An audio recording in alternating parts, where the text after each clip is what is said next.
নাই ডাকে, কিন্তু সুযোগ পাইলে।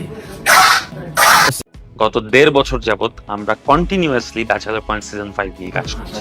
আবার আসতে চলছে বহু প্রত্যাশিত সিরিজ ব্যাচেলর পয়েন্ট সিজন 5। দীর্ঘ 2.5 বছর পর আসতে চলছে এই সিরিজটি। মধ্যে নাটকটির ফার্স্ট লুক প্রকাশ পেয়ে গেছে।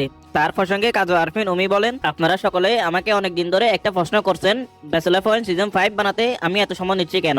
তার উত্তরে তিনি বলেন, ব্যাচেলর 5 এর মতো এত বড় একটা কন্টেন্ট যেটা আপনারা এত ভালোবাসেন, সেটা বানাতে গেলে তো একটু সময় লাগবেই। সো আরেকটু ধৈর্য ধরুন, খুব শীঘ্রই ব্যাচেলর পয়েন্ট সিজন 5 এর সকল আপডেট নিয়ে তিনি খুব শিগগিরই হাজির হবেন। সবগুলো চরিত্রকে একসাথে মিলিয়ে রয়েছে নতুন নতুন চমক এবং ফাশা শিরিনের কেমিস্ট্রি আপনারা সেইভাবে দেখতে পারবেন।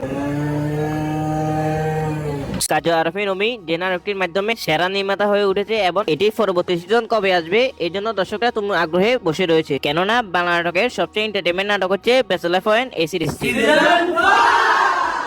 আপনার লগে কোনো মাইয়া নাই, আর লগে মাইয়া আছে, নায়িকা আছে লামিয়া। আমার লগে নায়িকার মা আছে বেটা। আপনার লগে আছে উদ্দে এ